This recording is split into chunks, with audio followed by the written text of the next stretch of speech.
नमस्कार दोस्तों, स्वागत है आपका ड्रीम लीडर इंस्टीट्यूट के यूट्यूब चैनल पे।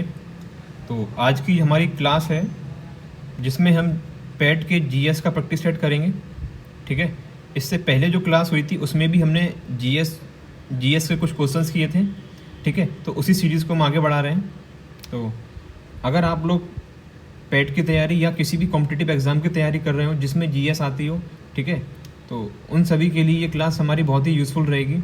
तो क्लास के एंड तक बने रहिए। बहुत ही बढ़िया क्वेश्चंस लिए हैं हमने इस क्लास के अंदर। तो आते हैं, शुरुआत करते हैं अपनी क्लास की। फर्स्ट क्वेश्चन है हमारा, who abolish the practice of Sati प्रथा। सती प्रथा को किसने ख़त्म किया? विलियम बेंटिक ने, रॉबर्ट क्लाइव ने, बैरन हेस्टिंग ने या फिर कैनिंग ने? सती प्रथा का अंत है वो किया है विलियम बेंटिक ने। ठीक है, तो अभी हम देखते हैं सती प्रथा। तो जो लॉर्ड विलियम बेंटिक हैं, ठीक है, उन्होंने राजा राममोहन राय की एडवाइस पर ही सती प्रथा का अंत किया है। किसकी एडवाइस पर? राजा राममोहन राय की। कब किया था? 1829 में किया था। ठीक है, तो इस सती प्रथा अभिलेख है। ठीक है, इसके साक्ष्य हमें जो भानुगुप्त हैं, कौन है? भानुगुप्त के एक अभिलेख है जिसे बोलते हैं एरन अभिलेख। एरन अभिलेख, उसमें हमें सती प्रथा के साक्ष्य मिले हैं। किसमें? भानुगुप्त के एरन अभिलेख में सती प्रथा के साक्ष्य मिले हैं। ठीक है, राजा राममोहन राय ने एक कैंपेन चलाया था, ठीक है, जो उनका सक्सेसफुल रहा था, जिसमें विलियम बेंटिक ने सती प्रथा का अंत किया। ठीक है, तो इसके जब सती प्रथा खत्म हुई उसके बाद बेंटिक ने क्या किया है, जो पॉलीगेमी होती है, पॉलीगेमी यानी कि एक पर्सन एक से ज़्यादा शादी कर लेता है, तो ठीक है, उसे पॉलीगेमी बोलते हैं। ठीक है, इसके बाद बेंटिक ने पॉलीगेमी पर भी बैन किया था। पॉलीगेमी पर भी बैन किया था।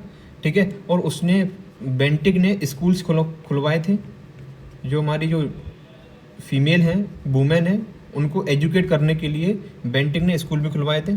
ठीक है, फिर उसके बाद राजा राममोहन राय की डेथ हो जाती है 1833 में। 1833 में राजा राममोहन राय की मृत्यु हो जाती है। उसके बाद राजा राममोहन राय का वर्ग किसने संभाला? वो थे हमारे महर्षि देवेंद्रनाथ टैगोर ने। किसने संभाला? महर्षि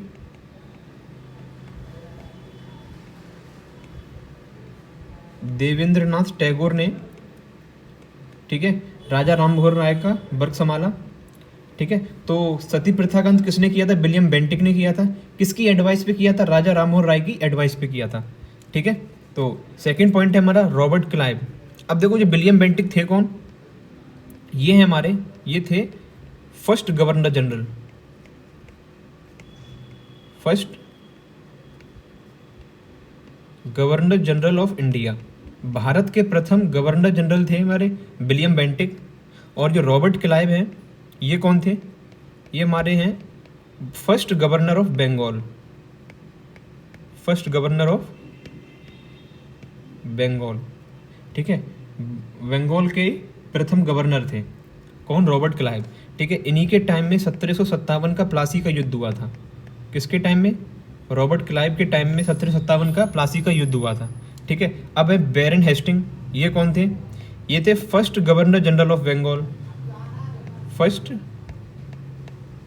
गवर्नर जनरल ऑफ बंगाल कौन थे? बैरन हेस्टिंग थे। ठीक है, और जो कैनिंग थे, ये कौन थे? ये हमारे थे प्रथम वाइसरॉय, भारत के प्रथम वाइसरॉय लॉर्ड कैनिंग थे।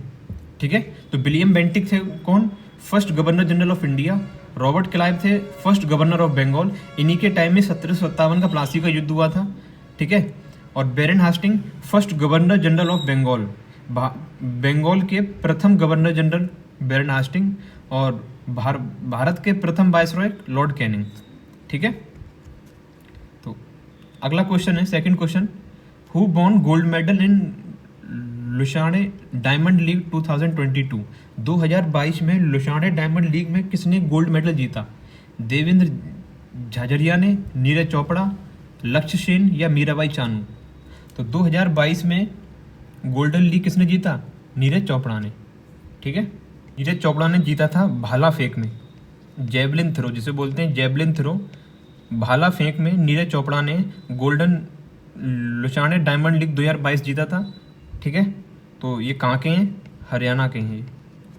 ठीक है, तो इसके अलावा इन्होंने कौन कौन से अवार्ड जीते हैं? तो नीरज चोपड़ा ने टोक्यो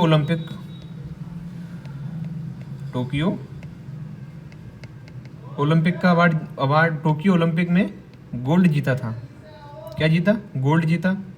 ठीक है, इसके अलावा कौन से अवार्ड जीते? एक था हमारा वर्ल्ड एथलेटिक चैंपियनशिप,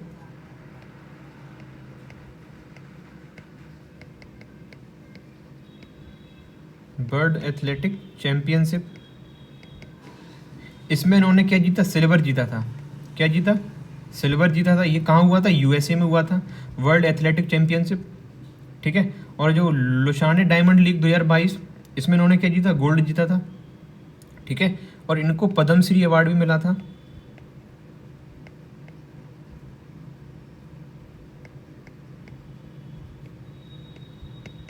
– 2022 में इनको पद्मश्री अवार्ड भी मिला था। ठीक है, किससे रिलेटेड है ये? भाला फेंक, जेवलिन थ्रो से। टोक्यो ओलंपिक में इन्होंने गोल्ड जीता था। ठीक है, तो इसकी जो क्या नाम है, जो जेवलिन थ्रो की जो वो लंबाई थी वो कितने दूर फेंका था? 87.58 मीटर। ठीक है, अब है देवेंद्र झाझरिया, ये भी किससे रिलेटेड है? ये भी भाला फेंक से रिलेटेड है, जेवलिन थ्रो से रिलेटेड है देवेंद्र झाझरिया। ठीक है, इनको भी पद्म भूषण अवार्ड मिला था। ठीक है, और जो लक्ष्य सेन है वो किससे हैं? बैडमिंटन से संबंध है इनका, ये बैडमिंटन के प्लेयर हैं लक्ष्य सेन। ठीक है, और मीराबाई चानू को टोक्यो ओलंपिक में गोल्ड मेडल मिला था। क्या मिला था? गोल्ड मिला था।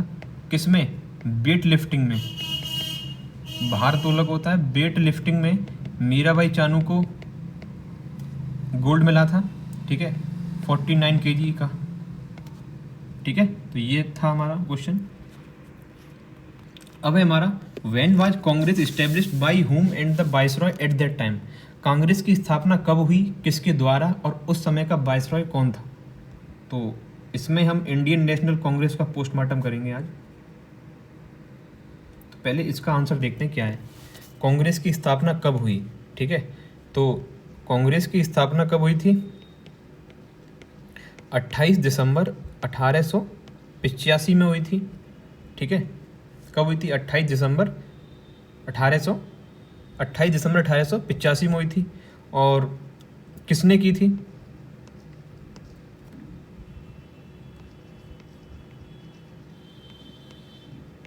वो थे A.O. Hume.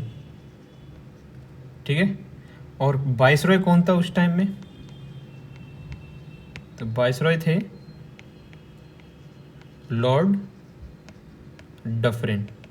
Lord Dufferin viceroy थे। A.O. ह्यूम के द्वारा इसकी स्थापना हो, ठीक है, इसकी स्थापना हुई और 28 दिसंबर 1885 में इसकी स्थापना हुई थी। ठीक है, अब देखते हैं इसके कुछ इंपॉर्टेंट सेशन है। कौन सा सेशन कब हुआ? कुछ इंपॉर्टेंट सेशन है हमारे एग्जाम पॉइंट ऑफ व्यू से, बहुत ही इंपॉर्टेंट है। ठीक है, जो इंपॉर्टेंट सेशन है हम वो ही इसमें कवर करेंगे। तो देखते हैं इसका जो पहला सेशन, फर्स्ट सेशन कब हुआ था? वो हुआ था हमारा 1885 में। 1885 में। ठीक है, तो कहाँ पे हुआ था ये हुआ था बॉम्बे में। ठीक है, होने को था कहाँ पे? पूना में। ठीक है, क्योंकि पूना में होने को था, पर वहाँ पर जो एक प्लेग नाम की बीमारी फैली हुई थी, उसी के कारण ये सेशन हमारा कहाँ हुआ? बॉम्बे में हुआ था। ठीक है, इसकी अध्यक्षता किसने की थी? व्योमेश चंद्र चटर्जी। WC बनर्जी ने इसकी अध्यक्षता की थी। 72 यानी 72 मेंबर्स ने इसमें पार्टिसिपेट किया था। ठीक है, ये तो हुआ पहला सेशन। और दूसरा सेशन कब हुआ था? 1886 में हुआ था दूसरा सेशन। ठीक है, कहाँ पे हुआ था ये? कोलकाता में। कोलकाता में दूसरा सेशन हुआ था, ठीक है। इसके वो कौन थे, किसकी अध्यक्षता की थी, प्रेसिडेंट कौन था इस सेशन का, दादा भाई नारोजी, दादा भाई नेहरू इसके प्रेसिडेंट थे सेकंड सेशन के, ठीक है। और जो थर्ड सेशन है हमारा 1887 में हुआ था, 1800 चेन्नई में, कहाँ हुआ था, चेन्नई में हुआ था, ठीक है। अध्यक्षता किसने की थी, बदरुद्दीन तैयब जी ने, बदरुद्दीन तैयब जी ने इसकी अध्यक्षता की थी, ठीक है। तो ये हमारे पहले मुस्लिम प्रेसिडेंट थे, बदरुद्दीन तैयब जी कौन थे, फर्स्ट मुस्लिम प्रेसिडेंट, ठीक है। तो क्वेश्चन ऐसे भी आ सकता है कि इंडियन नेशनल कांग्रेस में पहला मुस्लिम प्रेसिडेंट कौन थे, बदरुद्दीन तैयब जी, ठीक है। फिर देखो एक सेशन हुआ था हमारा 1896 में और एक था हमारा 1911 में, ठीक है। ये दो सेशन हुए थे हमारे कोलकाता में, कहाँ पे हुए थे, कोलकाता में हुए थे, ठीक है। तो 1896 के सेशन में वंदे मातरम को पहली बार गाया गया था, 1896 के सेशन में वंदे मातरम को पहली बार गाया गया था और 1911 के सेशन में राष्ट्रगान को पहली बार गाया गया था। यानी कि जो वंदे मातरम अपना सॉन्ग है इसको पहली बार गाया गया था, ठीक है। और 1911 के सेशन में जो नेशनल आंथम है जनगण मनगढ़ राष्ट्रगान,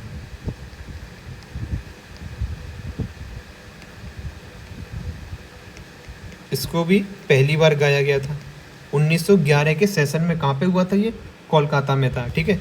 अब 1896 में किसने इस सेशन की अध्यक्षता की थी, प्रेसिडेंट कौन था, तो प्रेसिडेंट थे हमारे रहीमतुल्लाह। 1896 में प्रेसिडेंट कौन थे, रहीमतुल्लाह। और 1911 में थे हमारे विष्णु नारायण,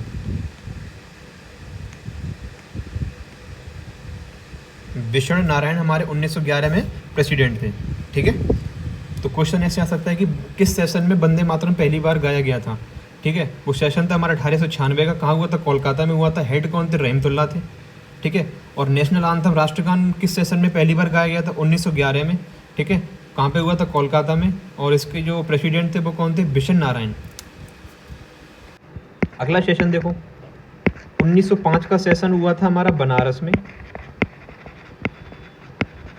अध्यक्षता की थी हमारी गोपाल कृष्ण गोखले ने, गोपाल कृष्ण गोखले ने इसकी अध्यक्षता की थी, ठीक है। तो इस सेशन में जो स्वदेशी टर्म है, स्वदेशी जो टर्म है, ठीक है, वो इंट्रोड्यूस किया गया था बनारस के सेशन में, ठीक है। स्वदेशी जो टर्म है वो इंट्रोड्यूस किया गया था 1905 के सेशन में, ठीक है। और 1906 का सेशन हमारा हुआ था सूरत में, सॉरी कलकत्ता में हुआ था। 1907 का हुआ था सूरत में, ठीक है। तो 1906 का हुआ था हमारा कहाँ, कलकत्ता में, ठीक है। तो किसने इसकी अध्यक्षता की थी, दादा भाई नेहरू जी ने इसकी अध्यक्षता की थी, ठीक है। इन्होंने स्वराज टर्म को इंट्रोड्यूस किया था, ठीक है, 1906। और जो 1907 का सेशन है, ठीक है, ये हुआ था हमारा कहाँ पे, सूरत में। किसने, कौन थे प्रेसिडेंट, रास बिहारी बोस,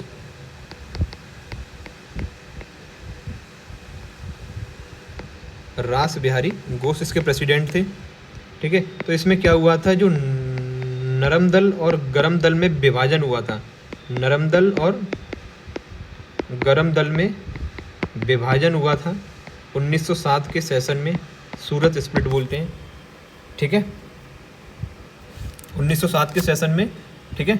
अगला सेशन था हमारा 1916 का, लखनऊ में हुआ था। अध्यक्षता की थी अंबिका चरण मजूमदार ने,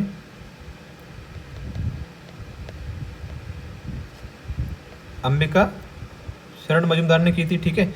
और इसमें क्या था, इसमें हमारा जो कांग्रेस का जो विभाजन था वो समाप्त हुआ, कांग्रेस का विभाजन समाप्त हुआ इसमें, ठीक है। और इसमें जो जॉइंट सेशन हुआ था जिसमें कांग्रेस और मुस्लिम लीग का जॉइंट सेशन हुआ था।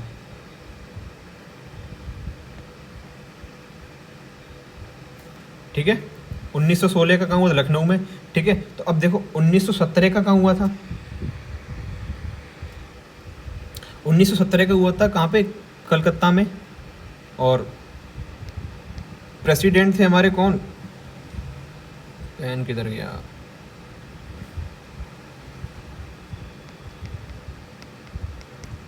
कलकत्ता में हुआ था 1917 का। प्रेसिडेंट थे हमारे एनी बेसेंट। Annie Besant. ठीक है, तो ये हमारी पहली महिला प्रधानमंत्री थी इंडियन नेशनल कांग्रेस की। फर्स्ट वुमेन प्रेसिडेंट थी इंडियन नेशनल कांग्रेस की। ठीक है, और देखो ये मैंने पढ़ा दिया था पहले पिछली क्लास में। 1924 का बेलगांव में हुआ था। 1924 का कहाँ हुआ था? बेलगांव में, महात्मा गांधी की अध्यक्षता में हुआ था। ठीक है, 1925 का कानपुर में हुआ था। सरोजिनी नायडू इसकी प्रेसिडेंट थी। 1929 में कहाँ हुआ था? लाहौर में हुआ था। ठीक है, जिसमें पूर्ण स्वराज की मांग की गई थी। ठीक है, तो क्वेश्चन ऐसे आ सकता है कि पूर्ण स्वराज की मांग कौन से सेशन में की गई? तो वो सेशन हमारा कौन सा है? 1929 का लाहौर में सेशन। ठीक है, 1938 का कहाँ पे था? हरिपुरा में, सुभाष चंद्र बोस की अध्यक्षता में। ठीक है, 1946 का कहाँ पे था? मेरठ में। ठीक है, प्रेसिडेंट थे हमारे JB कृपलानी। ठीक है, तो इंडियन नेशनल कांग्रेस हमारा इस सिलेबस में है। ठीक है, तो इसका हमने पूरा पोस्टमार्टम किया है। अगला क्वेश्चन है हमारा, in Rigveda which animal is called Aghanya? Rigveda में किस जानवर को अगन्य कहा गया है? घोड़ा, गाय, भैंस या शेर? ठीक है, किसको अगन्य कहा गया है? तो इसमें ऋग्वेद में गाय को अगन्य कहा गया है। किसे? गाय को। ठीक है, अगन्य का मतलब क्या होता है? जो मारने योग्य ना हो। जो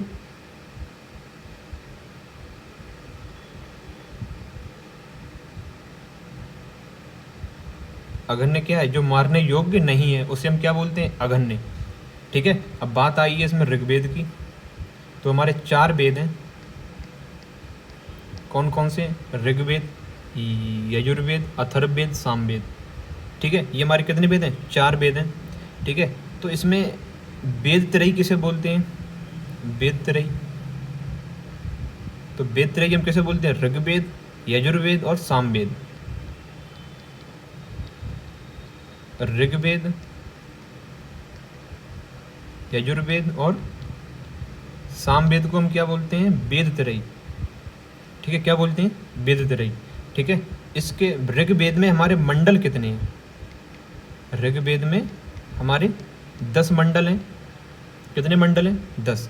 ठीक है, जो पहला मंडल है उस मंडल में पुरुष सूक्त वर्ड दिया है। पुरुष सूक्त का वर्णन किस में हुआ है? पहले मंडल में पुरुष सूक्त का वर्णन हुआ है। ठीक है, अब इस पुरुष सूक्त में कितने वर्ड है? हमारे 4 वर्ड है पुरुष सूक्त में। पहले मंडल में किसका वर्णन हुआ है? पुरुष सूक्त का। इसमें 4 वर्ड हैं। ठीक है, और जो गायत्री मंत्र है,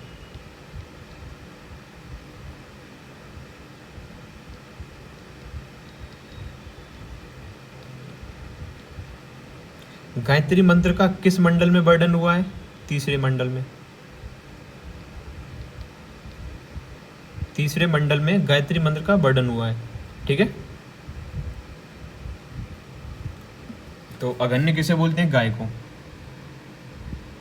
विच was the first state to have uniform civil code in India? Bharat में समान नागरिक संहिता UCC लागू करने वाला पहला राज्य कौन सा था? सिक्किम था, उत्तराखंड, गोवा या हिमाचल प्रदेश? ठीक है, तो UCC क्या है हमारा? Uniform civil code. आर्टिकल है हमारा कौन सा? 44 आर्टिकल। आर्टिकल कौन सा है हमारा? 44वां आर्टिकल है। तो ऐसा कौन सा स्टेट है जिसने सबसे पहले लागू किया? वो स्टेट है हमारा गोवा। कौन सा स्टेट है? गोवा। तो भारत में गोवा अकेला ऐसा राज्य है जहाँ यूनिफॉर्म सिविल कोड यानी कि UCC बहुत दिनों से लागू है। जब हम गोवा में जो पुर्तगाली थे, कौन थे? पुर्तगाली कम से कम 450 साल पहले आ गए थे पुर्तगाली। ठीक है, वो आके चले भी गए। ठीक है, पुर्तगाली नो ही जो पुर्तगाली थे उन्होंने UCC को लागू किया था गोवा में। ठीक है, अब वो आके चले भी गए। ठीक है, पर वो अपना UCC यहीं गोवा में ही छोड़ गए। तब से लेकर वहाँ पर UCC लागू है। ठीक है। तो हमारा कौन सा स्टेट है? गोवा। बात करते हैं गोवा की। ठीक है, तो गोवा का जो 1987 में राज्य बना गोवा। ठीक है, अब गोवा में जीएसटी संग्रहालय भी कहाँ पे है? तो मैंने पहली क्लास कराई थी उसमें बताया था जीएसटी संग्रहालय हमारा कहाँ पे है? गोवा में। उसका आर्टिकल हमारा कौन 279 था, 279 है। जीएसटी संग्रहालय कहाँ पे है? गोवा में। ठीक है, और रेबीज मुक्त पहला राज्य हमारा कौन सा बना है? गोवा बना है। रेबीज फ्री पहला, रेबीज मुक्त पहला राज्य कौन सा है? गोवा है। ठीक है, और ये तो हमने पढ़ ही लिया। यूसीसी लागू करने वाला पहला राज्य कौन सा है? वो भी कौन सा है? गोवा। ठीक है, गोवा में एक इम्पोर्टेंट फेस्टिवल है सिग्मो फेस्टिवल। कौन सा? सिग्मो फेस्टिवल कहाँ मनाया जाता है? गोवा में।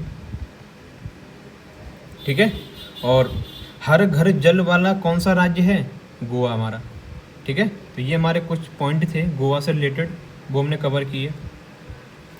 अगला क्वेश्चन है हमारा, which statue is the statue of knowledge? उनकी मूर्ति कौन सी मूर्ति है? मतलब ये है कि स्टैचू ऑफ नॉलेज है। ठीक है, उसमें किसकी मूर्ति लगी हुई है? संत रामानुजाचार्य की लगी हुई है, सरदार वल्लभ भाई पटेल की, या फिर भीमराव अंबेडकर की? ठीक है, या फिर श्री विजय वल्लभ सुरीश की? किसकी लगी हुई मूर्ति? तो मूर्ति है हमारी BR अम्बेडकर जी की। ठीक है, statue of knowledge, statue of knowledge में BR अम्बेडकर जी की मूर्ति लगी हुई है। ठीक है, ये स्टैचू ऑफ नॉलेज है कहाँ पे? ये महाराष्ट्र के लातूर ज़िले में है। महाराष्ट्र के लातूर ज़िले में स्टैचू ऑफ नॉलेज है। ठीक है, अब है हमारे संत रामानुजाचार्य जी की मूर्ति कहाँ पे है? तो ये है हमारी स्टैचू ऑफ इक्वलिटी में।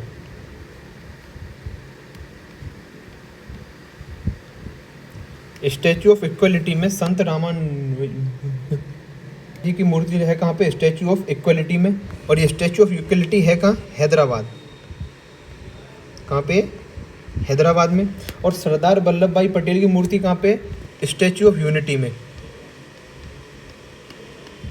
स्टैचू ऑफ यूनिटी में, ये कहाँ पे? गुजरात के केवड़िया जिले में। ठीक है, और हमारा स्टैचू ऑफ पीस है, स्टैचू ऑफ पीस पाली राजस्थान में पड़ता है, वहाँ पे स्टैचू ऑफ पीस है। उसमें मूर्ति लगी श्री विजय वल्लभ सुरेश जी की। ठीक है, तो देखो स्टैचू ऑफ इक्वलिटी हैदराबाद में, मूर्ति किसकी है? संत रामानुजाचार्य जी की। स्टैचू ऑफ यूनिटी गुजरात में, मूर्ति किसकी? सरदार वल्लभ भाई पटेल की। स्टैचू ऑफ नॉलेज महाराष्ट्र के लातूर जिले में, मूर्ति किसकी? भीमराव अंबेडकर जी की। Statue of peace Shri Vijay Vallabh Suresh ji की। कहाँ पे है? राजस्थान में। ठीक है, आंसर था हमारा इसका सी वाला BR अम्बेडकर। अगला क्वेश्चन है हमारा, Atal bridge is situated on which river? Atal पुल किस नदी पर स्थित है? Gomti river, Sabarmati river, Hooghly river, Lohit river? ठीक है, तो बात हो रही है अटल ब्रिज की। अटल ब्रिज हमारा कहाँ पे है? अहमदाबाद में है। ठीक है, तो और अहमदाबाद में कौन सी रिवर है? साबरमती रिवर। ठीक है, तो अटल ब्रिज कहाँ पे है? साबरमती रिवर के ऊपर है। ठीक है, अब इस अटल ब्रिज की जो शेप है हमारी, वो किस शेप में है? पतंग की शेप में। किसकी शेप में है? पतंग की शेप में है। जो अटल ब्रिज है हमारी पतंग की शेप में है। ठीक है, फिर है हमारा ऑप्शन में हुगली रिवर। हुगली रिवर पे कौन सा हमारा ब्रिज बना हुआ है? तो हुगली रिवर पे बना हुआ है हमारा कौन सा? हावड़ा ब्रिज। कौन सा ब्रिज है? हावड़ा ब्रिज। किस रिवर पे? हुगली रिवर पे। ठीक है, अगली है हमारी लोहित रिवर। ठीक है, तो लोहित रिवर पे भारत का सबसे लंबा पुल, भारत का सबसे लंबा पुल है, उसका नाम क्या है? भूपेन हजारिका सेतु। क्या है?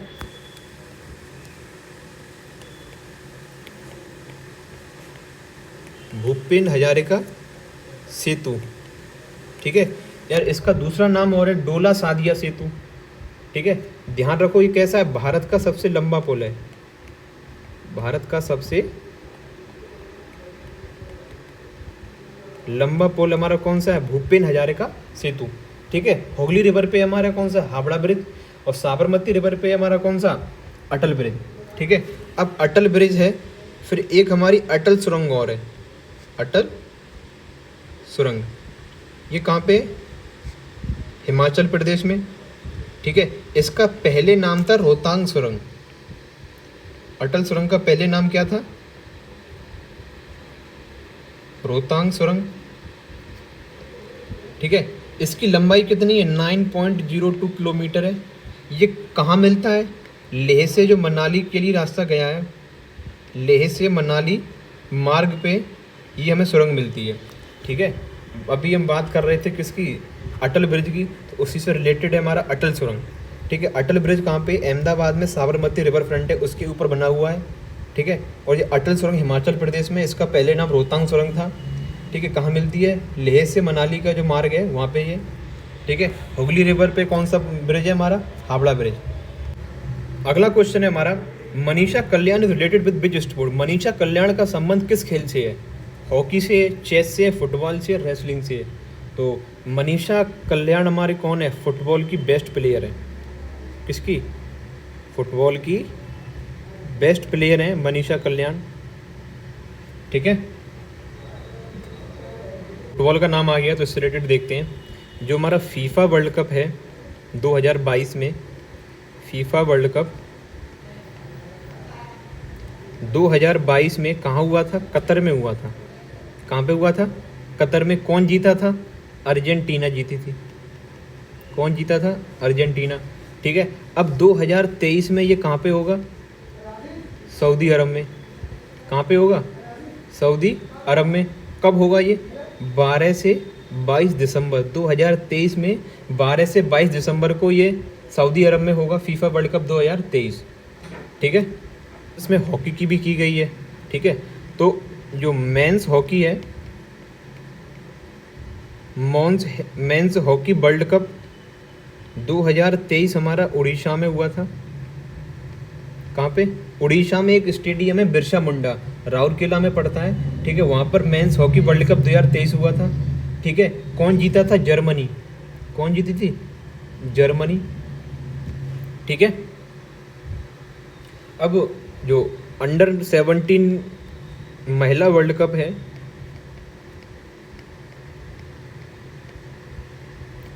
दो 2022 में ये कहाँ पे हुआ था, इंडिया में। ये क्वेश्चन आया था एग्जाम में, ठीक है, एमटीएस के एग्जाम में। अंडर 17 महिला वर्ल्ड कप 2022 कहाँ हुआ था, इंडिया में हुआ था। और जो 2023 में ये कहाँ पे, इंडोनेशिया में। ये हमारे स्पोर्ट्स के इवेंट हैं, ठीक है। इनको याद कर लो, आगे किसी न किसी एग्जाम में देखने को मिलेंगे, ठीक है। अगला क्वेश्चन है हमारा, what is 99th amendment of the constitution, संविधान का 99वां संशोधन क्या है। स्टार्टिंग जीएसटी इन इंडिया, ठीक है। देखो जीएसटी वाला मैंने कराया था, कौन सा संविधान संशोधन था, 101वां, ठीक है। फिर है हमारा establishment of national judicial appointment commission, जिसे बोलते हैं एनजेएसी। क्या बोलते हैं, एनजेएसी, ठीक है।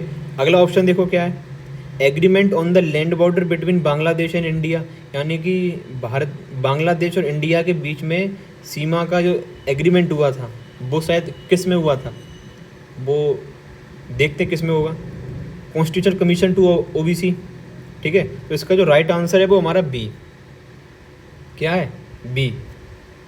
ये एसी क्या है, ठीक है। इसमें जो पहले जो हमारा सिस्टम था जजों के अपॉइंटमेंट करने का, ठीक है, जो सुप्रीम कोर्ट हाई कोर्ट में जज होते हैं, ठीक है, उनका जो पहले सिस्टम था उस सिस्टम को चेंज करने के लिए एनजेएसी लाया गया 13 अप्रैल 2015 को, ठीक है। फिर सुप्रीम कोर्ट ने इसको रद्द कर दिया, ठीक है, एनजेएसी को सुप्रीम कोर्ट ने रद्द कर दिया। और जीएसटी हमारा कब आया था, 1 जुलाई 2017 में, ठीक है। और जो agreement on the land border between Bangladesh and India, ये हमारा कौन से संविधान संशोधन में हुआ था, 100वें संविधान संशोधन में। और कॉन्स्टिट्यूशनल कमीशन टू ओबीसी हमारा किस में हुआ था, ओबीसी को संवैधानिक आयोग का दर्जा किसके तहत मिला था, 102वें संविधान संशोधन के तहत, ठीक है। तो आंसर हमारा क्या था, NJAC। अगला क्वेश्चन है हमारा, how many Indian railway zones are there in India. Bharat में कितने भारतीय रेलवे जोन हैं, ठीक है। तो टोटल हमारे रेलवे जोन है 19। कितने हैं, 19, जिसमें हमारा कोलकाता की जो मेट्रो है वो भी इंक्लूड है, इंक्लूडिंग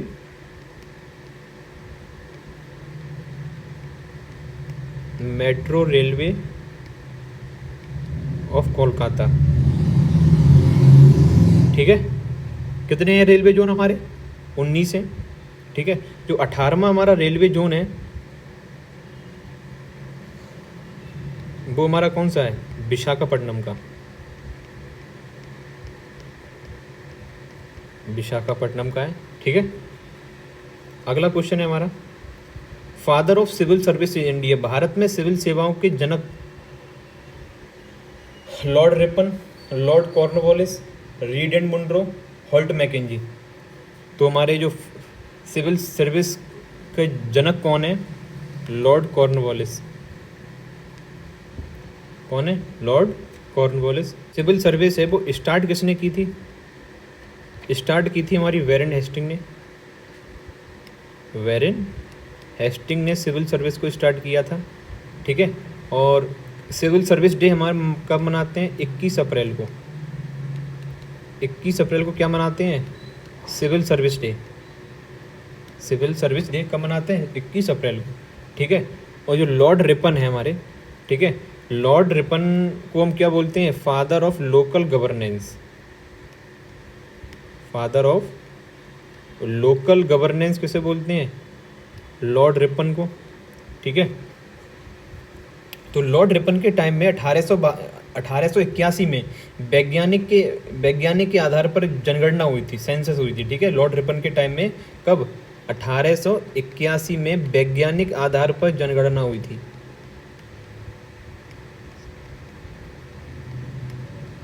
वैज्ञानिक आधार पर जनगणना हुई थी, ठीक है। और 1872 में किसके टाइम में जनगणना हुई थी, मियो के टाइम में, ठीक है।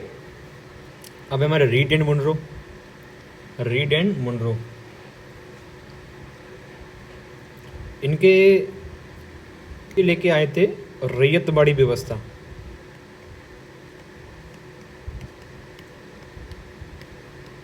कौन लेके आया था, रीड एंड मुनरो। ये कौन थे, मद्रास के governor, governor of Madras, Reid and Munro, ठीक है। हाल्ट मैकेंजी कौन सी व्यवस्था लेके आए थे, महलवाड़ी, 1822 में, ठीक है। और ये हमारे कॉर्नवालिस थे, ये लेके आए थे स्थायी व्यवस्था, परमानेंट सेटलमेंट, जिसे हम क्या बोलते हैं, परमानेंट सेटलमेंट, ठीक है। तो ये हमारे कॉर्नवालिस कौन है, फादर ऑफ सिविल सर्विस। और फादर ऑफ लोकल गवर्नेंस हमारे Lord Ripon. Reid and Munro हमारे रैयतवाड़ी व्यवस्था लाए थे, ठीक है। ये हमारे रीड एंड मुनरो कौन है, ये दो लोग हैं, एक नाम नहीं है, दो लोग हैं, ठीक है।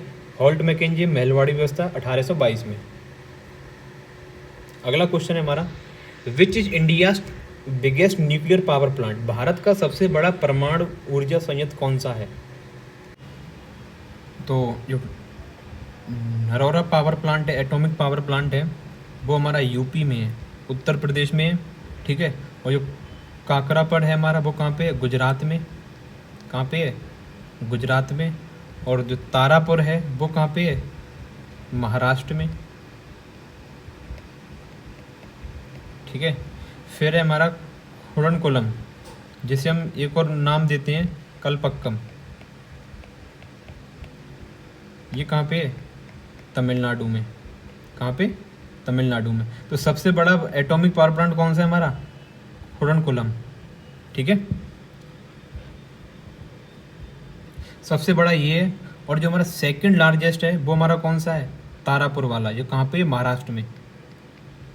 सेकंड लार्जेस्ट कहाँ पे है, महाराष्ट्र में। क्या नाम है, तारापुर, ठीक है। बात करते हैं एटॉमिक पावर प्लांट की, तो इसके फादर कौन है, एटॉमिक पावर प्लांट के फादर हैं हमारे होमी जे भाभा, होमी जे भाभा, ठीक है। ऐसा कौन सा स्टेट है जिसमें कोई भी न्यूक्लियर पावर प्लांट नहीं है, कौन सा स्टेट है, वो स्टेट है हमारा केरला, कौन सा स्टेट है? केरला स्टेट। अगला क्वेश्चन है हमारा, which word is given by Walter Rosen? Walter Rosen ने कौन सा शब्द दिया? Global warming, biodiversity, ecosystem, ecology. हमने पिछली क्लास में पढ़ा था इकोसिस्टम वर्ड किसने दिया था? टेंसले ने। ठीक है, इकोलॉजी वर्ड दिया था हमारे अर्नेस्ट हैकेल ने। किसने? अर्नेस्ट हैकेल ने। ठीक है, और जो हमारा ग्लोबल वार्मिंग वर्ड है, कौन सा? ग्लोबल वार्मिंग, वो दिया था वॉलिस ब्रोकर ने। वॉलिस ब्रोकर ने ग्लोबल वार्मिंग वर्ड दिया था। ठीक है, अब बचे कौन? बायोडाइवर्सिटी। बायोडाइवर्सिटी वर्ड किसने दिया था? वॉल्टर रोजन ने। ठीक है, अगला क्वेश्चन है हमारा, which is the newly state of India? Bharat का कौन सा इनमें से न्यू स्टेट है, नया राज्य है? ठीक है, उत्तराखंड, झारखंड, छत्तीसगढ़, तेलंगाना। उत्तराखंड और झारखंड, छत्तीसगढ़। उत्तराखंड, झारखंड, छत्तीसगढ़, ये हमारे कब आए थे? 2000 में। कब आए थे? 2000 में। और जो तेलंगाना है वो हमारा कब आया है? 2 जून 2014 में। तो सबसे नया स्टेट कौन सा है हमारा? तेलंगाना। ठीक है, उत्तराखंड, झारखंड, छत्तीसगढ़ 2000 में आए थे, तेलंगाना 2014 में। ठीक है, तो नया स्टेट हमारा कौन सा है? तेलंगाना। अगला क्वेश्चन है हमारा, which gland is known as biological clock? किस ग्रंथ को जैविक घड़ी का नाम से जाना जाता है? Pituitary gland, liver, pineal gland, thyroid gland. ठीक है, तो हमारा जो पिट्यूटरी ग्लैंड है उसे हम बोलते हैं मास्टर ग्लैंड। ये सारे ग्लैंड को कंट्रोल करता है। ठीक है, पिट्यूटरी ग्लैंड, इसे हम बोलते हैं मास्टर ग्लैंड। ठीक है, और हमारी बॉडी में सब लार्जेस्ट ग्लैंड कौन सा है? लीवर है। लार्जेस्ट ग्लैंड कौन सा है? लीवर है। ठीक है, और बायोलॉजिकल क्लॉक को हम क्या बोलते हैं? पीनियल ग्लैंड बोलते हैं। कौन सा बोलते हैं? Pineal gland. और जो थायराइड है हमारा कौन सा है? अंतःस्रावी ग्लैंड। अंतःस्रावी ग्लैंड है कौन सा? थायराइड। ठीक है, तो बायोलॉजिकल क्लॉक किसे बोलते हैं? पीनियल ग्लैंड को। Impeachment of president of India is in which article? Bharat के राष्ट्रपति पर महाभियोग किस अनुच्छेद में? आर्टिकल 61 में, 52 में, 72 में या फिर 53 में? ठीक है, तो इम्पीचमेंट हमारे आर्टिकल 61 में हमारा कौन सा? महाभियोग है हमारा, जिसे हम क्या बोलते हैं? इम्पीचमेंट। किस में है? आर्टिकल 61 में। ठीक है, और जो राष्ट्रपति का पद है वो किस में है? आर्टिकल 52 में। प्रेसिडेंट हमारे किस में है? आर्टिकल 52 में है। ठीक है, और जो आर्टिकल 72, आर्टिकल 72 है, इसमें क्या? इसमें है क्षमादान की शक्ति। क्षमादान की शक्ति आर्टिकल 72 में। ठीक है, और आर्टिकल 53 में हमारा संघ की कार्यपालिका।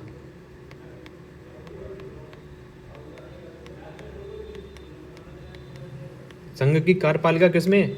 आर्टिकल 53 में। Itai disease is caused by, जो इटाई डिजीज है वो किसके द्वारा होती है? कैडमियम, मरकरी, नाइट्रेट या फिर ऑल ऑफ दीज। ठीक है, तो इटाई डिजीज हमारी किसके कारण होती है? कैडमियम जो धातु है उसके संपर्क में आने से कौन सी बीमारी होती है? इटाई। ठीक है, और मरकरी के संपर्क में आने से कौन सी डिजीज होती है हमारी? मिनी माता। कौन सी है? मिनी माता डिजीज है हमारी, जो मरकरी से के कारण से होती है। ठीक है, और ब्लू बेबी सिंड्रोम हमारी नाइट्रेट के कारण से होती है। ब्लू बेबी सिंड्रोम, ये सब हमारी क्या है? डिजीज़ हैं। ठीक है, तो इटाई के ये इटाई डिजीज़ है किसके कारण से होती है? कैडमियम के। ठीक है, और मिनी माता डिजीज़ होती है मरकरी के कारण से, और ब्लू बेबी सिंड्रोम नाइट्रेट के कारण से। अब हमारा which player is related to boxing? कौन सा खिलाड़ी बॉक्सिंग से संबंधित है?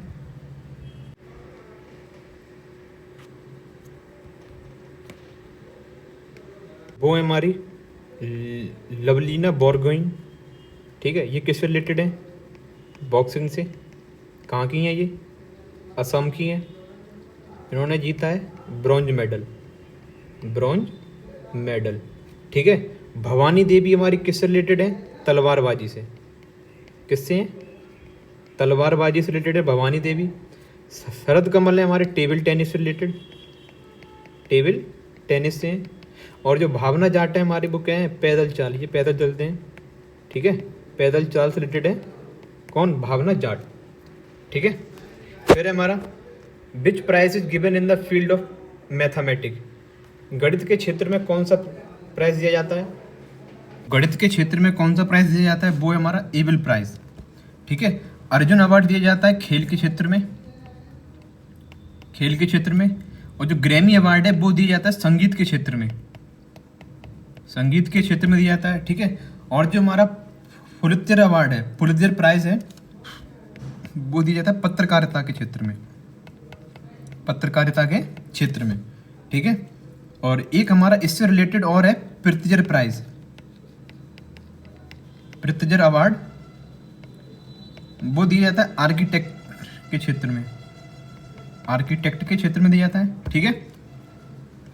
अगला क्वेश्चन है हमारा by which case homosexuality is not a crime, statement related, यानी कि ये स्टेटमेंट है समलैंगिकता अपराध नहीं है, ये किस मामले से संबंधित है? नवतेज कौर केस, पुट्टा स्वामी केस, केशवानंद भारती केस, या इनमें से कोई नहीं। ठीक है। तो ये हमारी किससे रिलेटेड है? नवतेज कौर केस से रिलेटेड है, homosexuality is not a crime. Puttaswamy से हमारा कौन सा स्टेटमेंट रिलेटेड है? निजता का अधिकार। ठीक है। ये हमारा क्या है? फंडामेंटल राइट है, आर्टिकल 21 में। ठीक है। ये हमारी रिलेटेड है पुट्टा स्वामी केस से। ठीक है। और केशवानंद भारती केस हमारा कब आया था? 24 अप्रैल 1973 में। ठीक है। इसमें क्या है? प्रस्तावना संविधान का अंग है। ठीक है। संशोधन हो सकता है, आधारभूत ढांचा में संशोधन नहीं होगा। 20वां क्वेश्चन है हमारा article 315 is related to NITI Aayog, UPSC, NHRC या फिर नेशनल कमीशन फॉर माइनॉरिटीज़। तो आर्टिकल 315 हमारा किससे? यूपीएससी से। ठीक है। जिसके हमारे जो अध्यक्ष वो कौन है? मनोज सोनी। ठीक है। तो हमारी कुछ ये हमारी संवैधानिक आयोग नहीं है। ठीक है। कौन कौन से? NHRC, NITI Aayog, national commission for minorities, ठीक है, महिला आयोग, ये हमारे संवैधानिक आयोग नहीं है, इनका कोई आर्टिकल नहीं होता है। ठीक है। और एनएचआरसी के हमारे जो अध्यक्ष हैं वो कौन है? अरुण मिश्रा। कौन है? अरुण मिश्रा। और सॉरी ये तो इसका हो गया, अरुण मिश्रा किसके हैं? एनएचआरसी के। और जो नेशनल कमीशन फॉर माइनॉरिटीज, राष्ट्रीय अल्पसंख्यक आयोग के कौन है? स्मृति ईरानी। स्मृति ईरानी। नीति आयोग की है बीबीआर सुब्रमण्यम, बीबीआर सुब्रमण्यम।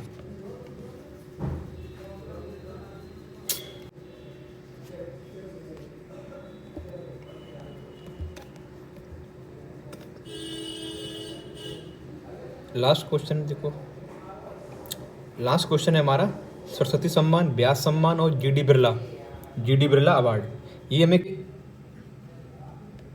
किस क्षेत्र में दिए जाते हैं? ठीक है। जो सरस्वती सम्मान है वो दिए जाते हैं साहित्य के क्षेत्र में। ठीक है। व्यास सम्मान भी किस में? साहित्य के क्षेत्र में। और जो जीडी बिरला अवार्ड है वो हमारा विज्ञान प्रौद्योगिकी के क्षेत्र में, यानी कि साइंटिफिक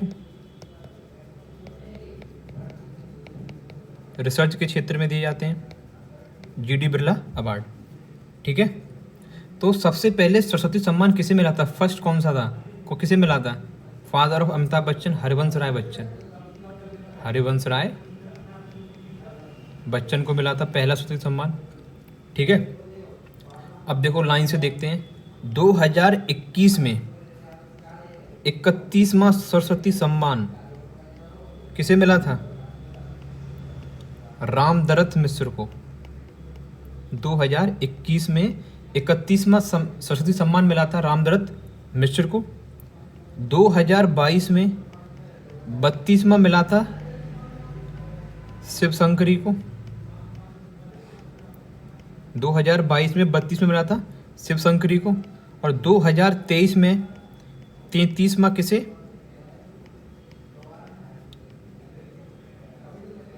ये शिवशंकरी। ठीक है। व्यास सम्मान हमें, अब देखो ये तीनों अवार्ड किसके द्वारा दिए जाते हैं? बिरला फाउंडेशन के द्वारा, बिरला फाउंडेशन के द्वारा ये तीनों अवार्ड दिए जाते हैं। ठीक है। 2021 में किसे मिला था व्यास सम्मान? 31वां असगर बजाहत को मिला था,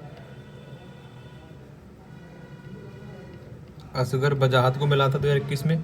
ठीक है। 2022 में 32वां किसे मिला था? ज्ञान चतुर्वेदी को मिला था,